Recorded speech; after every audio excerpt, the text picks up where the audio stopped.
नमस्कार दोस्तों, स्वागत है आपका फिर से एक नए वीडियो में।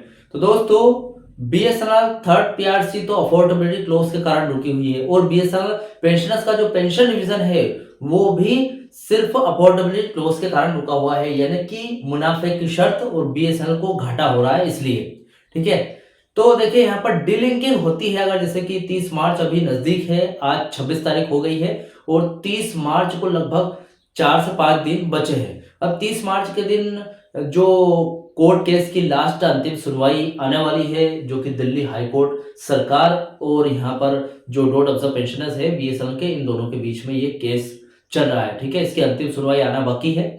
तो ऐसे में जैसे कि जब अगर पेंशनर्स के पक्ष में फैसला आ गया, कोर्ट ने पेंशनर्स के पक्ष में फैसला सुनाया, इससे डीलिंकिंग होती है। तो डीलिंकिंग होने के बाद क्या होगा, 7 सीपीसी के अनुसार आपकी पेंशन रिवाइज हो जाएगी केंद्रीय कर्मचारियों की तरह। ठीक है, अब यहाँ पर बात ये आती है कि 8वें वेतन आयोग, जैसे कि 8वां वेतन आयोग जल्दी ही आने वाला है, 1/1/2026 उसकी इफेक्टिव डेट है। अब ऐसी स्थिति में यहाँ पर जो डॉट ऑब्जर्व पेंशनर्स है, यहाँ पर बीएसएनएल को घाटा भी हो रहा है। ठीक है, तो क्या 8वें वेतन आयोग का जो लाभ है, जो बेनिफिट है, जो डीलिंकिंग के बाद डॉट ऑब्जर्व पेंशनर्स को मिलने वाला है, तो क्या बीएसएनएल का घाटा फिर से आड़े आ सकता है डीलिंकिंग के बाद भी 8वें वेतन आयोग में शामिल होने के लिए डॉट ऑब्जर्व पेंशनर्स को? यहाँ पर जो बीएसएनएल का घाटा है वो एक तो 7 सीपीसी का लाभ आपको मिल जाएगा, लेकिन डॉट ऑब्जर्व पेंशनर्स को वापस से केंद्रीय कर्मचारियों की तरह 8वें वेतन आयोग का भी लाभ मिलना है। तो क्या बीच में फिर से यहाँ पर बीएसएनएल का घाटा बीच में आएगा या नहीं, इस बात को आज इस वीडियो में बिल्कुल क्लियर तरीके से आपको बताऊंगा। तो सबसे पहले क्लियर करने की कोशिश करूंगा, तो पहले तो आप चैनल पर नए तो सब्सक्राइब कर लेना। मेरा नाम है सुनील विश्वकर्मा। जानकारी यूजफुल लगे तो एक लाइक करके जरूर जाना। चलिए दोस्तों, बढ़ाते हैं वीडियो को आगे। तो दोस्तों देखिए, ये जो पेंशन डिवीजन का मामला है ये लगभग देखा जाए तो तब तक फंसेगा जब तक 30 मार्च की अंतिम सुनवाई ना आ जाए। ठीक है, अगर डीलिंकिंग हो जाती है तो ये तो बहुत ही अच्छी बात हो जाएगी, क्योंकि केंद्रीय कर्मचारियों के साथ चले जाएंगे आप और 7 सीपीसी के बाद 8 सीपीसी का भी लाभ मिलने की पूरी पूरी संभावना आपको। ठीक, तो चलिए ये देख लेते हैं कि क्या आगे भी इन फ्यूचर भी आपको ये जो बीएसएनएल का घाटा है, जो अभी फिलहाल आपका पेंशन डिवीजन रोक के रखा है, जिसकी वजह से वो आगे भी दिक्कत दे सकता है या नहीं। देखिए बीएसएनएल पेंशनर्स के लिए 8वें वेतन आयोग यानी कि 8 सीपीसी और पेंशन रिवीजन को लेकर स्थिति काफी महत्वपूर्ण मोड़ पर है। एक हिसाब से देखा जाए तो डिसीजन की घड़ी है। सर, कंपनी के घाटे का हवाला देकर लाभ रोके जाने की बात चलती रही है कंपनी में। बीएसएनएल कंपनी अक्सर यही कहती आई है, 2017 से भी यही कहती आ रही है कि बीएसएनएल को लाभ कमाने दो, 4G और 5G रोल आउट पूरे देश में हो जाने दो। इससे क्या है, जैसे रोल आउट होगा प्रॉफिट बढ़ेगा, बीएसएनएल कंपनी में प्रॉफिट बढ़ेगा, तो अफोर्डेबिलिटी क्लोज जो काफी टाइम से 2007 से घाटे में चल रही कंपनी और अफोर्डेबिलिटी क्लोज का जो यहाँ पर रुकावट रोड़ा लगा के रखा है, ये 4G और 5G रोल आउट के बाद प्रॉफिट होने से ये हट जाएगा, तो थर्ड पीआरसी लागू कर देंगे या फिर पेंशन रिवाइज कर देंगे आपका। ये पहले से ही कहती आ रही है कंपनी। आज की तारीख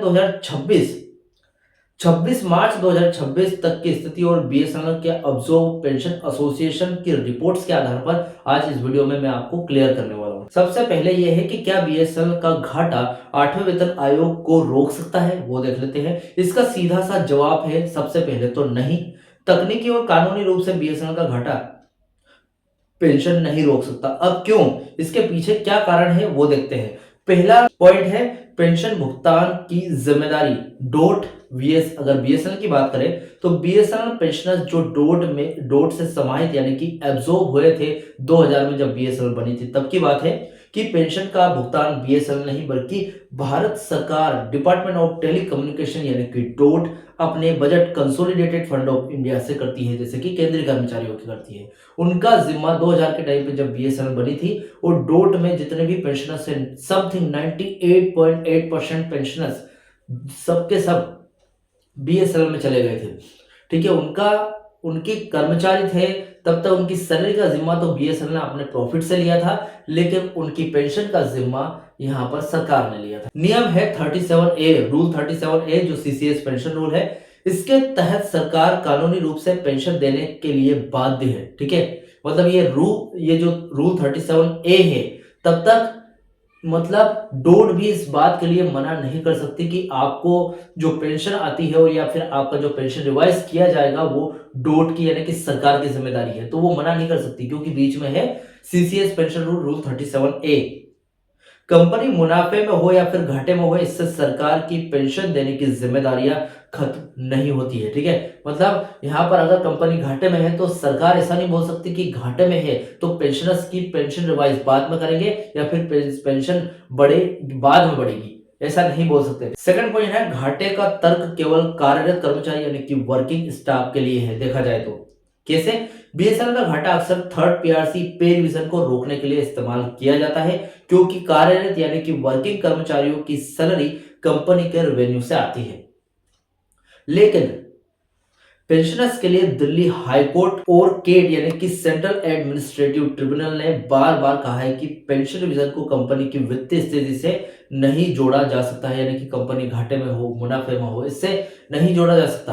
कंपनी भले कितने भी फायदे में हो, पेंशनर्स का कोई लेना देना नहीं, भले कितने भी घाटे में हो, पेंशन तो रिवाइज करनी पड़ेगी। आप भले अपने खुद के यानी कि डोट केंद्रीय कर्मचारियों को कैसा करता है उसी के आधार पर करो, जैसे कि 7 सीपीसी है या फिर इन फ्यूचर 8 सीपीसी आने वाले, उसके आधार पर करना पड़ेगा। ताजा अपडेट यानी कि मार्च 2026 की स्थिति की अगर बात करूं तो 8वें वेतन आयोग यानी कि 8 सीपीसी का गठन, सरकार ने 8वें वेतन आयोग का गठन कर दिया है और इसकी रिपोर्ट जनवरी 2026 में लागू होने की उम्मीद है। ठीक है, 8वें वेतन आयोग का गठन हो चुका है, 2025 में ही हो चुका था। अब इसकी आगे की जो भी प्रोसेस है यानी कि जो सिफारिशें हैं उनको देने में बहुत समय लगता है, क्योंकि ऐसा नहीं है कि सिर्फ 8वें वेतन आयोग में ही समय लग रहा है। पिछले आयोगों की अगर हम बात करें तो हर 2 साल के अंतराल में यानी कि इफेक्टिव डेट और सिफारिशें देने का समय, इन दोनों में कम से कम 1.5 से 2 साल की गैप होती ही होती है। ठीक है, एक कमेटी बनाई गई है, उस कमेटी को सौंपा गया है कि 18 महीने में आपको सिफारिशें देने हैं। भले 2 साल का समय लग सकता है, लेकिन 2027 या फिर 2028 में यहाँ पर 8 पे कमीशन लागू हो ही जाएगा। पेंशनर्स का प्रतिनिधित्व इसकी बात करें तो all India BSNL pensioners welfare association और बीडीपीए जैसे संगठनों ने 8वें वेतन आयोग को अपना जो मेमोरेंडम है वो सौंपा है। उनकी मुख्य डिमांड यह है कि बीएसएनएल पेंशनर्स को भी उसी फॉर्मूले से लाभ मिले जो बाकी केंद्र के कर्मचारियों को मिलता है। तो यानी कि वही 7 सीपीसी का फॉर्मूला 2.57, इसी के आधार पर केंद्रीय जो कर्मचारी है, केंद्रीय पेंशनर्स की पेंशन रिवाइज हुई है 7 सीपीसी 2016 के आधार पर। अब डिलिंकिंग अगर होती है, इनकेस अगर डिलिंकिंग हो जाती है तो डोट ऑब्जर्व पेंशनर्स की पेंशन रिवाइज की भी डिमांड यहाँ पर 7 सीपीसी के आधार पर ही की जा रही है यूनियनों के द्वारा। पेंशन रिवीजन 1/1/2017 से पेंडिंग है। इसकी अगर बात करें तो वर्तमान में 2017 से पेंडिंग पेंशन रिवीजन को लेकर कानूनी लड़ाई अंतिम चरण पर है, यानी कि 4 दिन बाद उसका फैसला आने वाला है। मार्च 2026 के अपडेट के अनुसार जो यूनियंस है उन्होंने सरकार पर दबाव बनाया है कि 8वां वेतन आयोग की जो सिफारिशें में एमटीएनएल और बीएसएनएल पेंशनर्स को भी स्पष्ट रूप से शामिल किया जाए, ताकि भविष्य में जो ये घाटे का बहाना बनाकर बार बार इसको रोका जा रहा है पेंशन रिवीजन को, ये भविष्य में ना हो सके। क्योंकि केंद्रीय जो कर्मचारी है उनके लिए कंसोलिडेटेड फंड ऑफ इंडिया से पेंशन आती है, उनका पेंशन रिवाइज हो भी चुका है 7 सीपीसी के अनुसार। तो यहाँ पर केंद्रीय कर्मचारी है, केंद्रीय पेंशनर्स है, ये सभी सरकार के अधीन है और सरकार को कभी घाटा और फायदा होता ही नहीं है। ठीक है, मतलब वहां पर आपकी पेंशन सुरक्षित है और पेंशन रिवाइज जो हर 10 साल में होता है उसका भी यहाँ पर 10 साल के बाद और एक्स्ट्रा इंतजार नहीं करना पड़ेगा। 10 साल में 10 या फिर 11 साल में आपका पेंशन रिवाइज हो ही जाएगा किसी न किसी तरीके से। तो ये हिसाब से देखा जाए तो पेंशनर्स के लिए सुरक्षित है। देखिए, आईडीए यानी कि महंगाई भत्ता, अगर इसकी बात करें तो मार्च 2026 में आईडीए की नई दरें लगभग 236.7% लागू हो चुकी है। यह साबित करता है कि पेंशनर से जुड़े लाभ नियमित रूप से आपको मिल रहे हैं। कुल मिलाकर आज की स्थिति की अगर बात करूं तो बीएसएनएल के घाटे का डर केवल भ्रम पैदा करता है। 100% सटीक अपडेट ये है कि पेंशन रिवीजन के लिए बीएसएनएल की बैलेंस शीट देखने की जरूरत नहीं है। 8वें वेतन आयोग की प्रश्नावली 8वें वेतन आयोग में पेंशनर्स ने अपनी बात मजबूती से रखी है कि भाई साहब हमें भी इसमें शामिल कर लिया जाए। अगर सरकार 8वें वेतन आयोग लागू करती है, जल्दी ही जो लागू होने वाला है, तो बीएसएनएल पेंशनर्स को इसका सीधा लाभ तय है, क्योंकि वे भी सरकारी पेंशनर्स की श्रेणी में आते हैं। अभी फिलहाल यहां पर देखा जाए तो फिटमेंट फैक्टर जो जैसे डिलिंकिंग होती है तो 2.57 फिटमेंट फैक्टर के साथ ही आपका पेंशन रिवाइज होगा।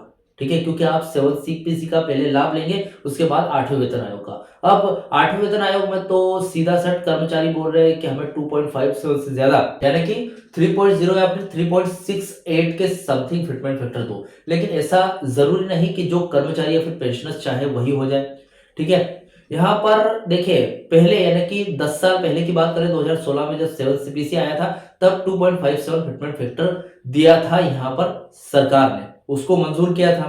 अब यहाँ पर 10 साल तक लगातार अगर 10 साल आगे बढ़े हैं तो महंगाई बढ़ी है। ठीक है, अब महंगाई बढ़ी है तो यहाँ पर जो फिटमेंट फैक्टर है वो 3.0 या फिर 3.0 से एटलीस्ट ऊपर तो रहेगा ही, से कम नहीं होगा। ठीक है, तो फिलहाल अगर केंद्रीय कर्मचारियों को इसका लाभ मिलेगा और आप भी डोंट ऑब्जर्व केंद्र जो कर्मचारी है वो बीएसएनएल से डीलिंग होकर यहाँ पर 7 सीपीसी का अगर लाभ उनको मिलता है तो वो भी केंद्रीय कर्मचारियों की तरह ही 8वें वेतन आयोग का लाभ पात्र बन सकते हैं। ठीक है, फिलहाल ये अपडेट थी, यहाँ पर आपको क्लियर कर दिया है मैंने कि जो बीएसएनएल का घाटा है वो इन फ्यूचर 8 पे कमीशन के आड़े नहीं आ सकता। अगर डीलिंकिंग के बाद आप 7 सीपीसी को ग्रहण करते हैं यानी कि 7 सीपीसी में शामिल होते हैं तो अपने आप 8 सीपीसी में बगैर किसी रोड़े से शामिल हो सकते हैं। ठीक है, फिलहाल ये अपडेट थी और इस अपडेट से रिलेटेड जो भी आपके डाउट क्वेश्चन वगैरह हो तो मुझे कमेंट बॉक्स में कमेंट कर सकते हैं। वीडियो अच्छा लगा तो वीडियो को लाइक कमेंट से जरूर करें। मिलते हैं दोस्तों नेक्स्ट वीडियो में। सी यू सून।